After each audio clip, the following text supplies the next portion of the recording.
Hola, ¿qué tal? Bienvenidos a este 21º episodio de podcast Los Tiempos Digital. Soy Rudy Orellana y como siempre, semana a semana estamos con distintas temáticas. Agradecerles por su sintonía, indudablemente. Si les gusta este contenido, pues denle me gusta, compartan por favor, suscríbanse a nuestro canal en YouTube. Estamos también en nuestra página web www.lostiempos.com. Muchísimas gracias por seguirnos. Para hoy en este episodio tenemos una temática especial, en todo caso también muy polémica, no solamente a nivel nacional, departamental, sino también mundial, la crisis de los medios de comunicación. ¿Qué está sucediendo con los medios de comunicación? Ese desgaste acaso tal vez conceptual, pero también una crisis económica que seguramente muchos estudiosos, muchos teóricos le están atribuyendo un poco a este boom de las redes sociales a nivel internacional. Para este motivo, nada más y nada menos, estamos con el licenciado Cristóbal Soruco, exdirector de esta casa periodística de Los Tiempos, columnista en varios medios de comunicación de nuestro país. En estos 40 minutos de podcast Los Tiempos Digital intentaremos un poco aproximarnos, analizar en una mesa de análisis todo lo que está sucediendo con los medios de comunicación. Licenciado, muchísimas gracias por estar en podcast. Bienvenido. Mil gracias por la invitación, más bien, Rudy, siempre a la orden. Y sobre todo para tratar un tema que nos es tan cercano y que nos preocupa tanto, ¿no? Seamos activos o jubilados, como es mi caso. Pero sí creo que si no es la única, es una crisis muy profunda la que estamos viviendo, y que creo que vamos a tardar todavía en salir de ella, adecuándonos a los nuevos retos. Yo tengo la esperanza de que saldremos. En la historia de la comunicación conocíamos que cuando apareció la radio, los periódicos empezaron a temblar, y creyeron que había llegado el fin de los periódicos. Pero pasaron los años y se fueron adecuando ambos medios a sus propias características. Llegó la televisión y pasó algo similar, ¿no? Pero llegaron la cibernética, lo virtual, y resulta que son 3 medios o más que tienes en lo virtual. Puedes hacer televisión, puedes hacer radio, puedes hacer prensa. Entonces yo creo que estamos en una reorganización tanto desde los medios como desde la ciudadanía. En ese entendido, para partir un poco el debate, yo creo que los periodistas siguen siendo fundamentales, porque esta explosión de lo virtual ha hecho que el mundo de las noticias, la desinformación también cunda, y hay tanta información a través de las redes que el ciudadano que no está habituado a ellos, que hace en su diario vivir, más bien puede narcotizarlo, pueden confundirlo, y ahí nuevamente el periodista aparece, pero creo que aún estamos en el proceso de transición. Me gustaría partir de un tema que me parece fundamental, dadas las circunstancias en las que nos encontramos en este momento, los medios de comunicación. Recordará usted que en la década de los principios de los 80, mediados de los 80, inclusive finales de los 80, se planteó un nuevo orden de información internacional. Pero esto indudablemente venía pues pegado, si se quiere, a un nuevo orden económico internacional. Por muchas razones, porque el mundo estaba polarizado entre pues, la ex Unión Soviética, los Estados Unidos, se requería una urgencia de un nuevo orden de información internacional. ¿Usted cree que estamos en circunstancias para plantear un nuevo orden de información internacional en este contexto? Yo creo que vamos a ir hacia ello, pero va a tardar mucho tiempo. De hecho, pues las brechas que hay en la informática, en el desarrollo de las comunicaciones entre el mundo desarrollado y nosotros, son amplias, aunque por el mismo hecho de que esta revolución tecnológica también abre muchos accesos, podemos ir hacia adelante.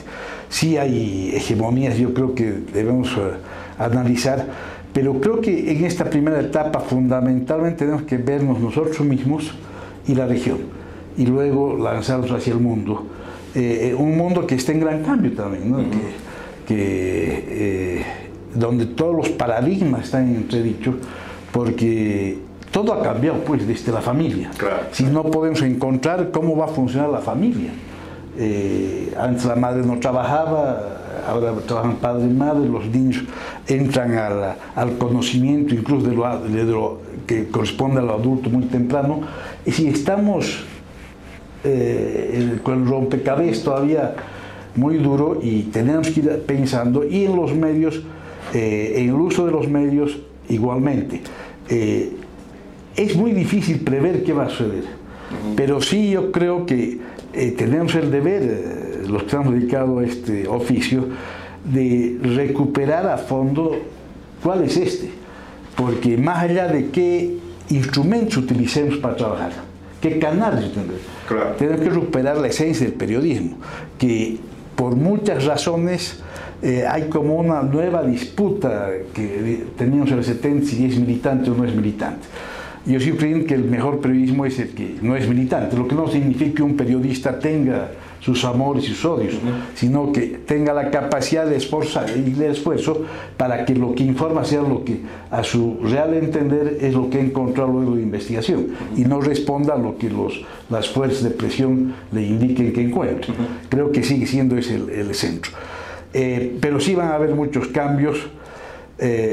Pero mire, en el fondo, en esta total incertidumbre que a veces aumenta el pesimismo en muchos lados, uno revisa la historia de la humanidad y siempre de las crisis salió algo mejor, de algo tan aborrecible como la Segunda Guerra Mundial, claro, donde el nazismo intentó eliminar a todo un pueblo, donde se mataban, entonces nació todo un tiempo de concordia, de relativa coexistencia pacífica, sin negar los problemas regionales, pero que fuimos hacia adelante en una serie de temas, sobre todo respecto a derechos humanos de los países.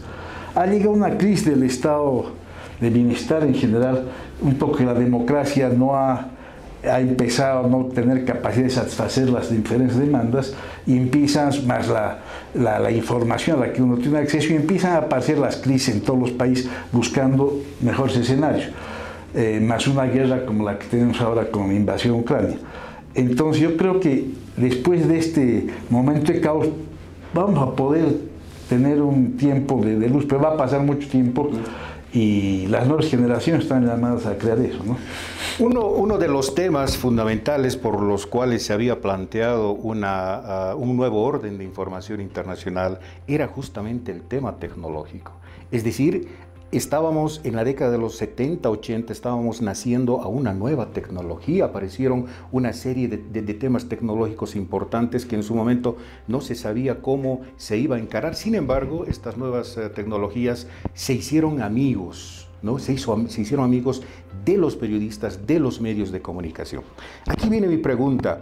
¿No cree usted que estamos en este momento no tanto en un boom tecnológico, sino más bien de múltiples formas de comunicación, de comunicarse? Están las redes sociales, están las plataformas, están todos los servicios de internet, etcétera. Si bien tienen una carga tecnológica, pero no una sola vía de comunicarse. Es decir, hay una multiplicidad. Mi pregunta es la siguiente. ¿Usted no cree que las redacciones, los jefes de redacción, los directores, se han acostumbrado mucho a hacer periodismo desde los escritorios y no encarar este boom, este tsunami de formas de comunicarse, y les está costando terriblemente adaptarse a estas múltiples formas de comunicación? Sí, sí, en el sentido que teníamos nuevas formas de trabajo cómodas, ¿no? Que han ido cambiando. Permítanme hablar en primera persona. Una de las razones por las que yo me jubilo es porque yo dije, hasta aquí llego para aportar. Ahora, el que sea director tiene que saber tener una serie de conocimientos y prácticas para poder aprovechar este tiempo de evolución tecnológica, sobre las cuales yo tengo mis limitaciones, desde el chip. Usted ve uno de niñito de 2 años que ya sabe encender su iPad del papá y maneja los datos. A mí encender el iPad me asusta, ¿no? Entonces dije, no, aquí yo llego. Y hay que dar campo a los que ya tienen esta nueva cosa, y creo que es urgente.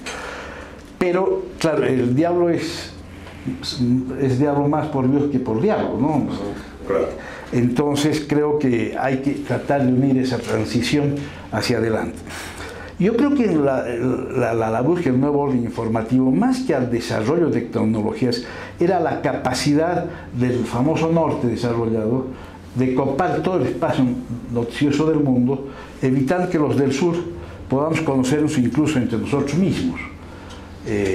Yo le pongo un ejemplo: en los 70 conocíamos más de lo que sería con Paul Newman, que se había caído en un escenario en California, y no teníamos idea de lo que pasaba dentro del país. ¿Ah? Es decir, nos copaban las agencias informativas, etc. Y creo que el trabajo de un nuevo orden informativo era para hacer crecer la importancia del sur, entre el sur y la relación norte-sur en materia de información y comunicación. Creo que por ahí fue. A eso vino la revolución cibernética, que nos cambió incluso el tema de debate. Yo creo que nos ha pasado además una cosa que es muy embromada, porque nos exige mayor debate. El ideal comunicacional que siempre postulábamos de que el diálogo perfecto es entre dos interlocutores de igual a igual, en que uno es emisor y receptor y el otro emisor y receptor, que es, como te digo, el ideal comunicativo. Usamos a Brecht, usamos ya me olvido hasta los grandes autores de los esquemas Scrum, creo que de los esquemas de confusión. Resulta que nos daba la Internet la capacidad de establecer interlocutores con cierta similitud, cierta equivalencia, pero rápidamente han aparecido pues datos, bichos que han ido infectando esa relación, y eso de la igualdad de polos ya no está. El ejemplo de eso es la guerra de la desinformación. ¿Quiénes tienen capacidad de hacer desinformación? Grupos de poder en las sociedades internacionalmente. Y los grupos que tienen poder tienen que o aceptar lo que se dice y están embromados, o esforzarse por aprender cómo descodificar y codificar esos mensajes que lo engañan. Porque la importancia de la información del ciudadano es que lo ayude a vivir en su vida cotidiana. En la medida en que puede exigir qué es lo que le ayuda, el ideal, la utopía de la comunicación se estaría cumpliendo. Pero creo que, como se dice, la utopía es algo alcanzable, pero nunca es inalcanzable. Es algo que buscamos, pero inalcanzable. Y creo que nos demuestra eso. Y de ahí que yo veo, y le decía, la importancia del periodista, que sabe, está formado para discernir claramente la información, tratar de encontrar la que considera que el ciudadano le interese y poderle llevar a su vida cotidiana estos datos que le permitan vivir.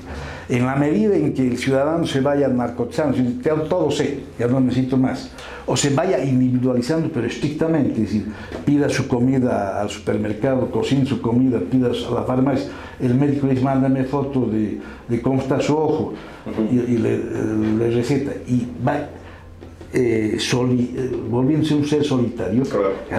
Lo deja indefenso. Claro. Creo que ese es uno de los debates que tenemos que hacer, y ahí creo que podemos cumplir un papel importante. Hay otro tema que creo que es fundamental analizarlo desde la perspectiva siempre del ejercicio mismo de los medios de comunicación. Si antes, me refiero exclusivamente a los medios escritos, tenía que lidiar un medio de comunicación escrito, en este caso un periódico, con la inmediatez, ¿no? En este caso, por ejemplo, la radio, la televisión, etcétera, siempre, indudablemente, un medio de comunicación escrito salía un poquitín atemporal, si se quiere.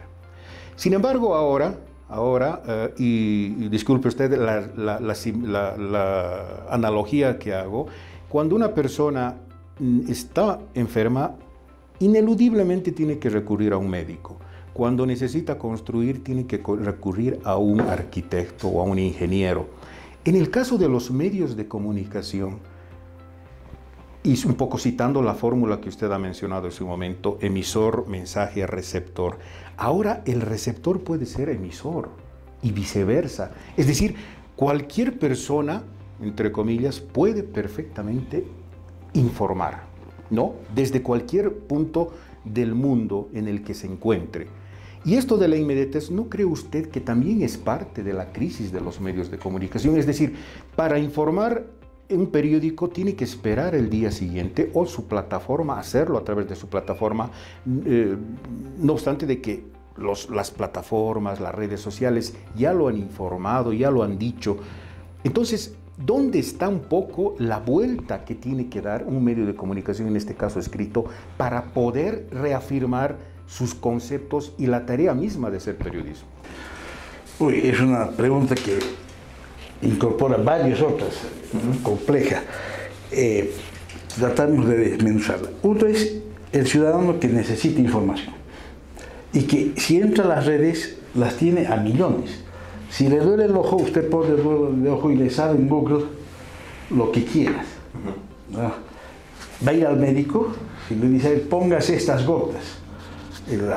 Eso lo está poniendo una situación grave, ¿no?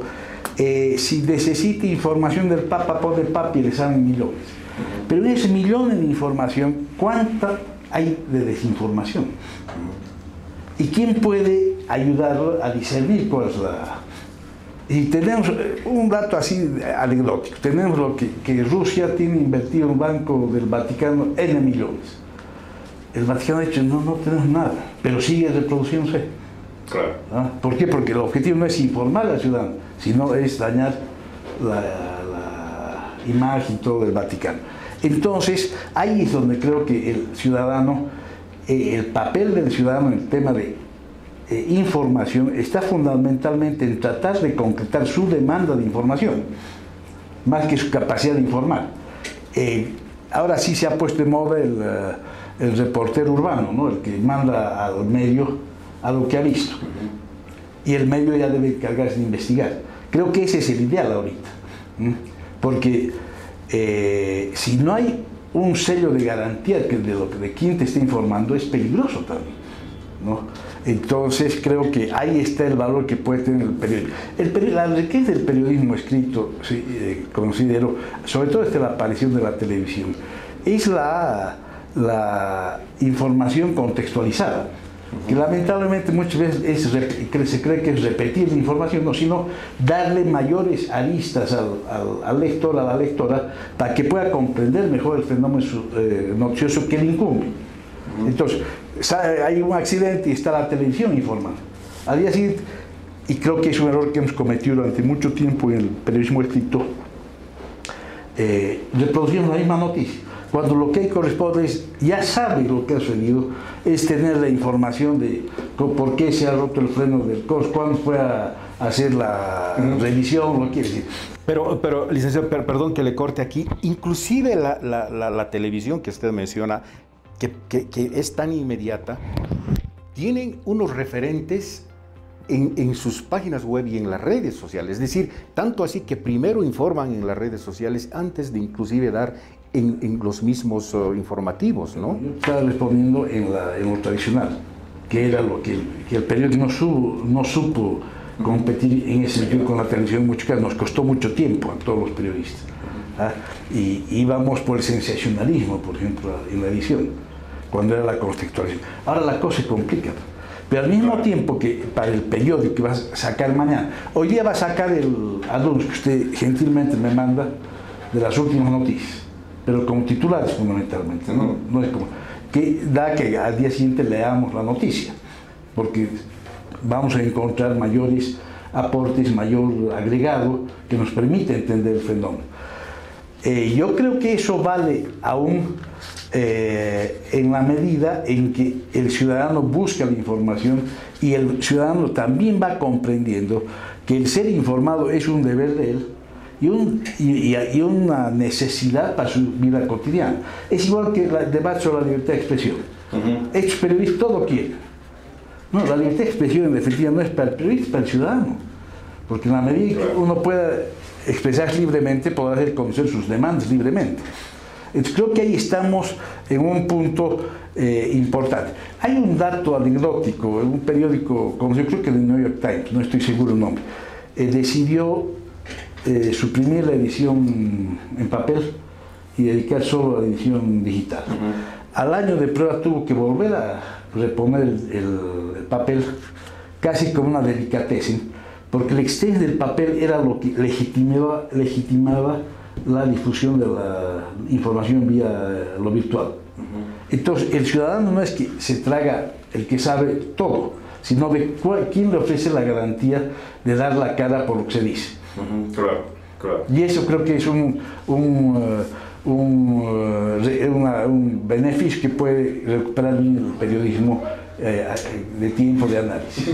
Ahora, con esta pregunta finalizo un poco esta parte teórica que creo que es fundamental. En un país tan tradicionalista como el nuestro, en un departamento tan tradicionalista como el nuestro, Cochabamba indudablemente, y esto obviamente viene a colación un poco con la crisis de los medios de comunicación, es decir, no podríamos hablar de una sola crisis, yo creo que hay múltiples temas que están, digamos, un poco atizando, si se quiere, para que exista crisis en los medios de comunicación. ¿No cree usted que existe un choque generacional? Es decir, los lectores de los periódicos físicamente hablando, si antes, por ejemplo, hace 10, 15 años, todos los domingos en Cochabamba particularmente, se compraba el periódico sagradamente y se leía desde la portada hasta la última página, etcétera, etcétera. Ahora, esta nueva generación, si le interesa cuando menos leer un titular, lo hace y prácticamente pasa. ¿No cree que también está un poco ahí la crisis en el hecho de que se está leyendo menos? Es decir, hay unas generaciones donde no les interesa la profundidad de la noticia, sino más bien una serie de aspectos. Juan Villoro, el escritor mexicano, decía, en estos tiempos vale más un protocolo, vale más un algoritmo que una persona pensante. Yo creo que hay mucho de ello. Yo le digo, en la mañanita con el iPad, paso un buen tiempo, porque estoy jubilado, como le digo, ¿no? Buscando información internacional, la local, y tengo la información. Entonces, ir a buscar desde Trox, donde yo vivo, el periódico, no da, no sale la ecuación. Yo creo que los jóvenes, en general, han vuelto a leer frente a la televisión, que era más sentir, como decía el filósofo Pasquali. Él decía que el que lee piensa, el que ve siente. ¿Y cómo le iba a decir? Leen en el iPad, leen el periódico, leen libros, leen revistas, producen mensajes, se leen entre ellos. Eso sí, sin ninguna asistencia, una guía de lectura. Leen todo, claro, pero están leyendo. Un tiempo, yo le digo, era desesperante, no se leía con la televisión. Ya era una advertencia, solo se veía.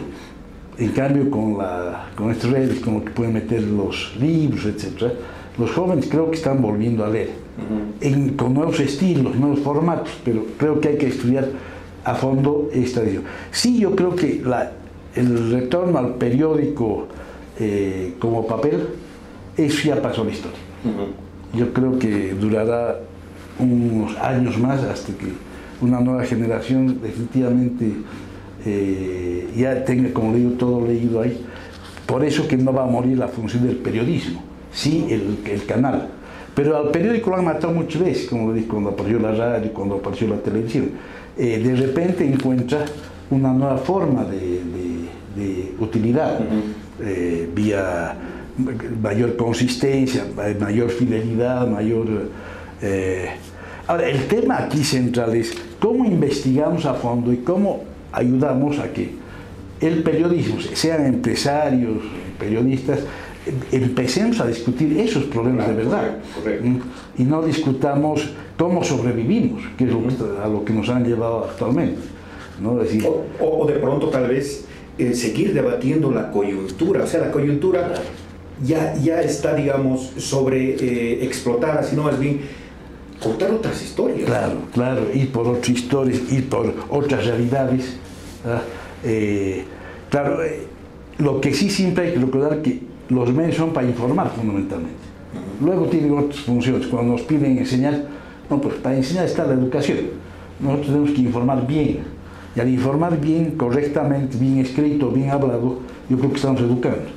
Creo que el meollo sigue siendo es cómo hacer que la noticia sea que la gente que recurre a los medios, mejor dicho, encuentre que la noticia que lee, escucha o ve, le sirve en su vida cotidiana.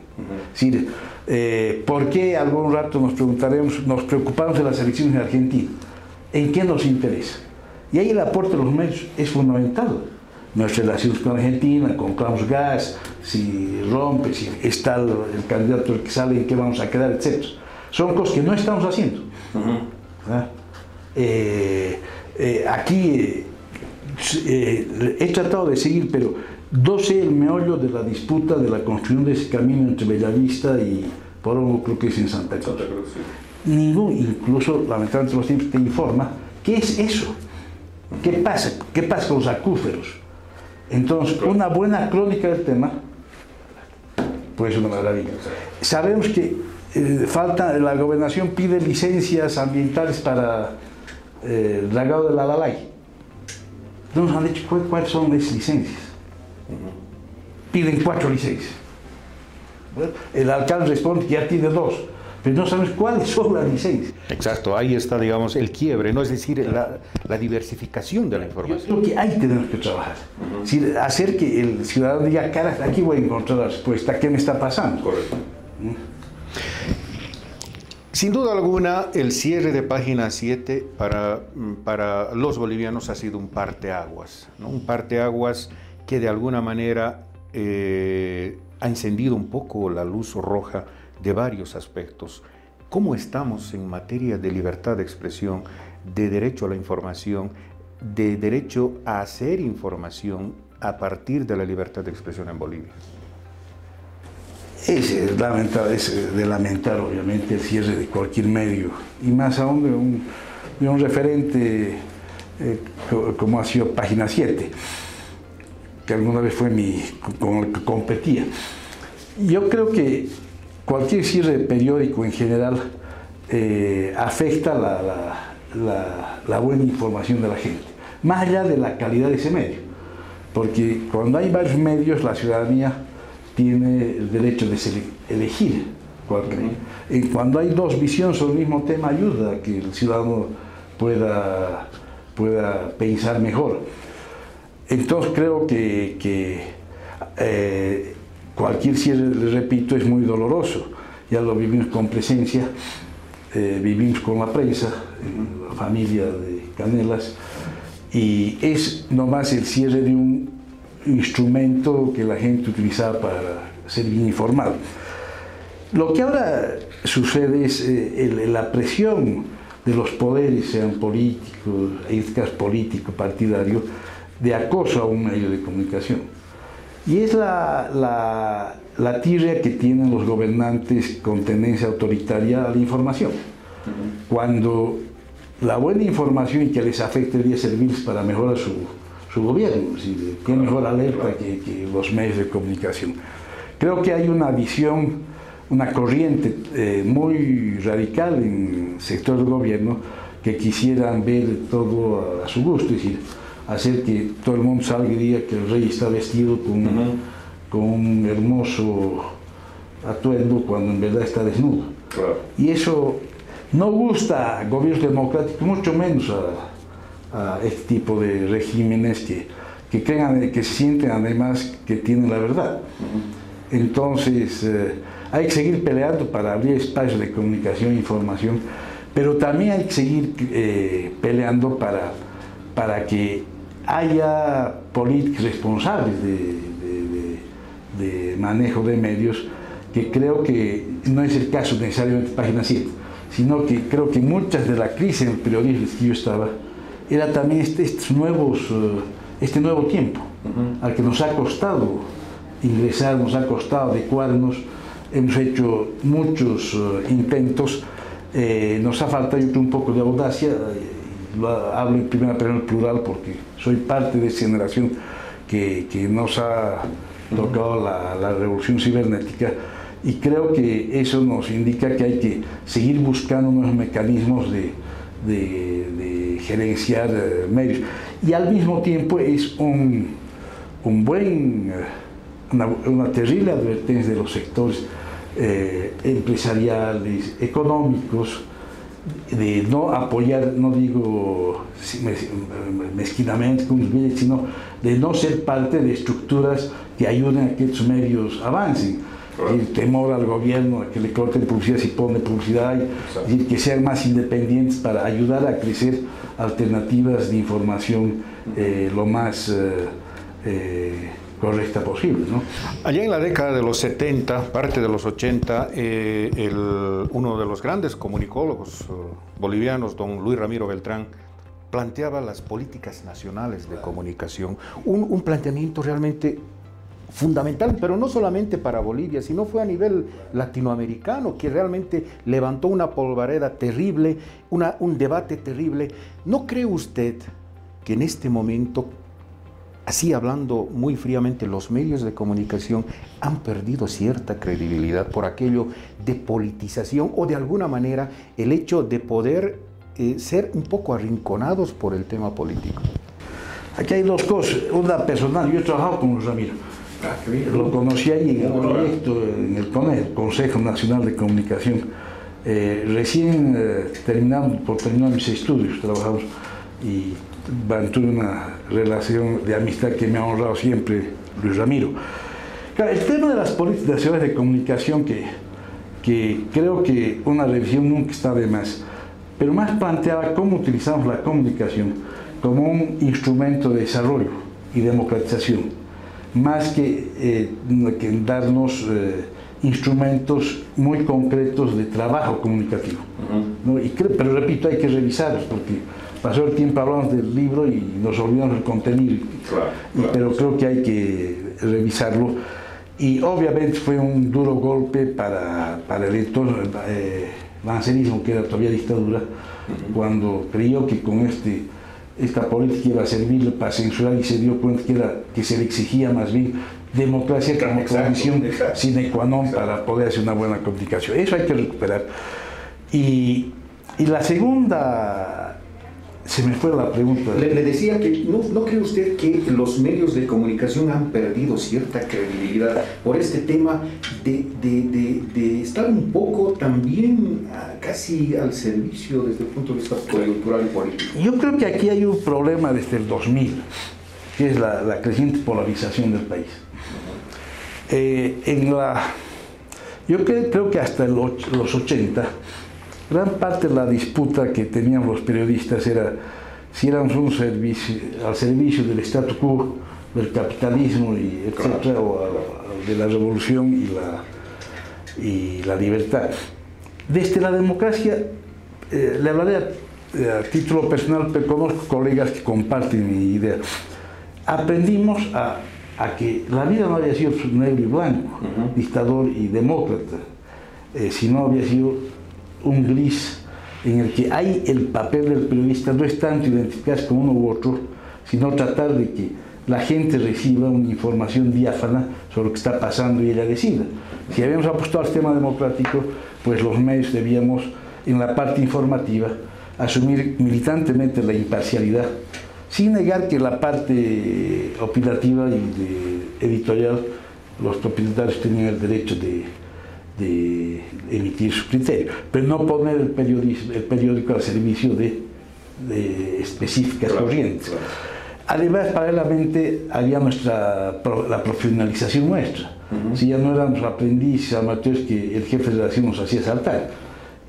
Cada vez los periodistas tenían capacidad de rebatir imposiciones. Y creo que en ese sentido viene una época dorada del periodismo, en diferentes circunstancias, a partir de Presencia, la propia La Razón, el Última Hora, Los Tiempos, indudablemente El Deber, La Patria, donde la profesionalización fue con la apertura a toda fuente de información plural, respetando la parte editorial al propietario, los propietarios, y la parte, sí, se fue abriendo también la parte opinativa, haciendo plural a los columnistas de diferentes tendencias, abriendo la polémica. Creo que fue un servicio extraordinario. Pero yo creo que desde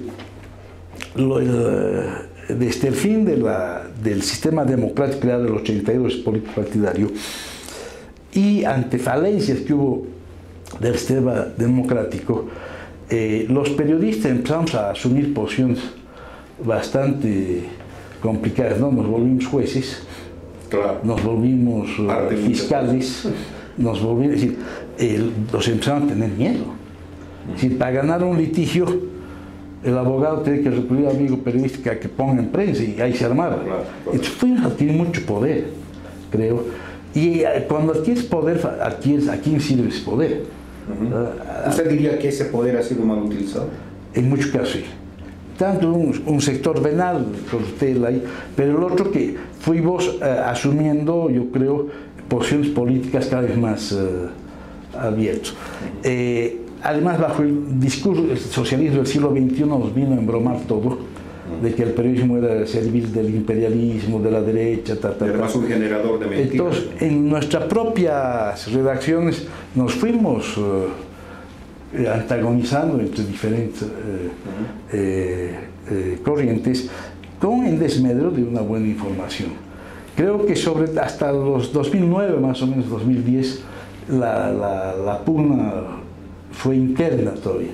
A partir de ese año ya se desató abiertamente y creo que más fueron los colegas que se identificaron con el régimen actual, ¿no? Que todo disculpaban. Me gustaría hablar un poco de periodismo investigativo o periodismo proceso también, como se llama. Sucede algo paradójico, ¿no? A diferencia, digamos, de otros países donde el periodismo de investigación siempre va a ser un método bastante expedito para poder visibilizar cosas que pues prácticamente las coyunturas o los poderes políticos no quieren. ¿Por qué se ha mimetizado, si se quiere, el periodismo investigativo en Bolivia? ¿Por qué los medios de comunicación no están asumiendo como un reto realmente importante y además esclarecedor el periodismo investigativo puro y duro en el país? Yo creo que hay varios factores. Uno, económico. El periodismo de investigación es caro en nuestras realidades. Claro. Es decir, hay que tener presupuesto y espalda para enfrentarlo. Segundo, yo creo que a nivel de nuestros colegas, de nosotros, de los periodistas, muchos nos hemos acostumbrado a la facilidad del teléfono y de la anécdota antes que de la profundización. Entonces, ahorita un colega habla a un político y el político le responde de inmediato, ¿no? Claro. Porque y vamos creyendo que somos importantes y no somos, ¿no? Entonces, hay un relajamiento en la cobertura como tal. Hay mucha exigencia al periodista. En la medida que la crisis aumenta, el periodista tiene que aumentar cada vez más sus fuentes y llenar diariamente un determinado número de noticias que le impide profundizar como correspondería, ¿no? Tercero, hay el cierre de fuentes. Si el gobierno actual, sobre todo, es muy difícil acceder a información y quienes las dan lo hacen con mucha audacia. Pero estoy de acuerdo que requerimos y que hay material para eso. Y hacerlo de buena fe, porque es el otro problema. A veces confunden periodismo de investigación con denuncias muy al aire, sin mucho respaldo sobre fuentes poco seguras. Creo que es un reto que siempre tenemos los periodistas, pero en este momento la veo que tiene muchas dificultades, pero nunca hay que abandonar el deseo, ¿no? Finalmente, todo nuestro trabajo debería ser investigativo. Claro. Toda nota diaria debería tener por lo menos las dos fuentes, etc. Pero creo que yo creo que es materia de debate, pero como empresarios, pero un empresario te dice, yo necesito noticias, y no saco mañana y no puedo tener más gente que hago. Claro. Y segundo, yo creo que en algunos hay también temor.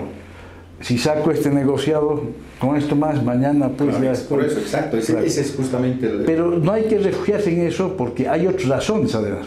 Porque Cuando no había ese temor, tampoco dejamos de hacer, hemos dejado de hacer hace mucho tiempo, porque es caro, le digo, no es caro. Dos preguntas más, licenciado Soruco, para poder concluir este interesante podcast.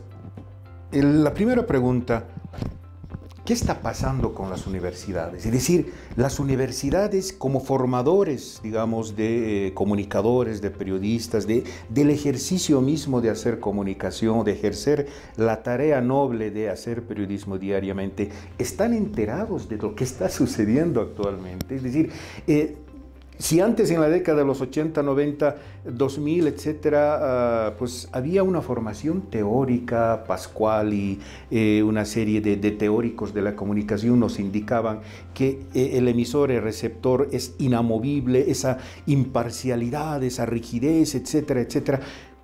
¿Qué pasa con las universidades? ¿Están adaptando o de alguna manera están tomando en cuenta estos nuevos tiempos? Lo que al inicio de esta entrevista le comentaba, pues una nueva forma de comunicación, políticas nacionales de comunicación.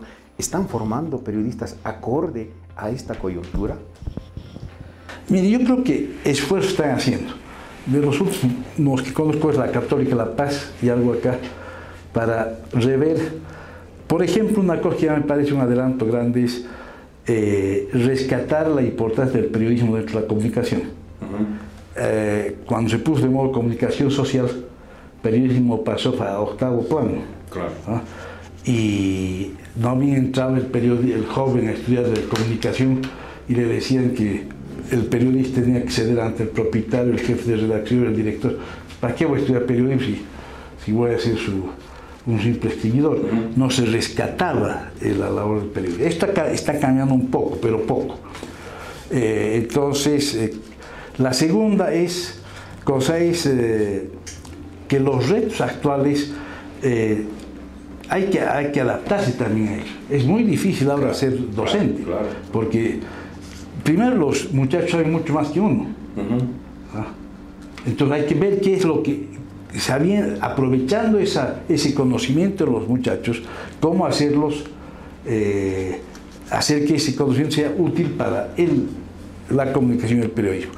Y la tercera, y esta es superar la ley del mínimo esfuerzo. No creo que eso también nos mata y nos vamos encerrando en ciertas fórmulas pero habiendo obviamente grandes excepciones, ¿no? Hay planteamientos muy buenos y salen muchachos muy creativos, pero la universidad en su conjunto requiere un cambio. Yo sigo pensando en los abogados que sacan, en los economistas. Creo que hay que hacer una de transformación de la enseñanza, no si es por metodologías de anécdotas, sino qué es el conocimiento ahorita. Un muchacho joven manejando esto tiene conocimientos que no tenemos ninguno de nosotros, de hecho. Claro. Ahora, ¿cómo usa eso? Justamente. Sí. No es prohibiéndole usar eso, sino es tratando de guiarlo para utilizar bien estas técnicas. Entonces creo que hay que reformular, destacando los valores de un profesional, éticos, académicos, ético-morales es fundamental, ¿no? Haciendo notar la importancia de su papel como mediador entre el hecho noticioso y la sociedad. Yo he sido un mal docente, porque no soy muy paciente y más, pero intentaba explicarles a los muchachos que para estudiar comunicación o periodismo no es cuestión de servicio a la patria, porque todos hacemos servicio a la patria. Es si te gusta, primero. Si te gusta, vas a servir a todos, pero la segunda son los valores éticos, porque en nuestro campo yo siempre sostengo que hay doble compromiso moral. El primero con uno mismo, no debe ser éticamente correcto, pero con la ciudadanía que no te ha escogido que sea su periodista, que por casualidad de la vida te lee o te ve. Entonces, el político, por ejemplo, tiene que recabar cada cierto tiempo su voto, ¿no? Nosotros nada. Claro.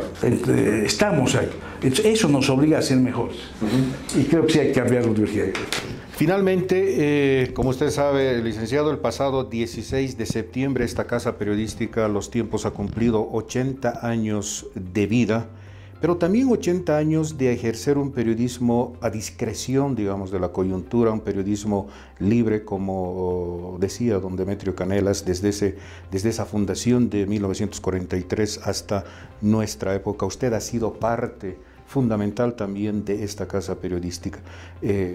¿A qué le sabe estos 80 años, esta última época de toda esa crisis que estamos hablando, de una terrible pandemia que también ha ejercido, digamos, como un tema absolutamente negativo que ha empezado a menoscabar el asunto? ¿Cómo ve estos 80 años del periódico y qué vislumbra? No, pues es un logro extraordinario. Más aún la experiencia, la historia de Los Tiempos en sí es leer la historia del país. Hay un libro que sacamos en los 70 años, si no me equivoco, escrito por Gustavo Rodríguez, que es un material que ayuda a entender por qué Los Tiempos se mimetizó en la población cochabambina. Más allá de los avatares empresariales, de la pandemia, etc., creo que sigue siendo un baluarte para la difusión de plural información y que hay que seguir viendo mecanismos para defenderlo y hacer que siga trabajando como lo ha hecho estos 80 años. Yo diría, como dice usted, 8 años, estaba honrado con esa dirección, me sentí muy contento, porque creo que hicimos algunos aportes vídeos a esta su vida, y realmente no hay día que deje de pensar en el periódico, ya sea para decir, caramba, que me gusta esa noticia, caramba, porque ha sacado esto, ¿no? Uno no pierde los vicios de la edición. Yo creo que el esfuerzo que está haciendo la actual conducción es loable y espero que dé resultados. Creo que hay que esforzarnos para que den resultados. Qué difícil se hace resumir una temática tan compleja, tan variopinta, si se quiere, como es los retos de los medios de comunicación, hacer periodismo, ese trabajo diario de esfuerzo, de buscar un poco los medios para diversificar la comunicación, máxime si ahora indudablemente se hace cuesta arriba después de una pandemia, después de esta crisis tan compleja que viven los medios de comunicación en Bolivia, a nivel latinoamericano y obviamente a nivel mundial. Licenciado Cristóbal Soruco, pues encantados de haberlo tenido acá en este podcast Los Tiempos Digital. Esperemos que no sea la primera ni la última vez. Muchísimas gracias por estar. Usted por la invitación, y aquí me tiene, me llama y me vengo. Pues en todo caso, gracias a ustedes. Amigos de Podcast Los Tiempos Digital, seguramente estaremos la próxima semana con una temática diferente, siempre pues tratando de acercarnos un poquito al debate, a la discusión en la familia, con los amigos, con las personas que sean así necesarias. Pues mientras tanto, pues si es que le ha gustado este contenido, dele me gusta, suscríbase por favor a nuestra plataforma en YouTube y obviamente pues búsquenos en nuestro portal www.lostiempos.com. Comparta por favor este contenido si le ha gustado. Mientras tanto, pues nos despedimos de todos ustedes y estaremos seguramente con otra temática importante. Hasta entonces.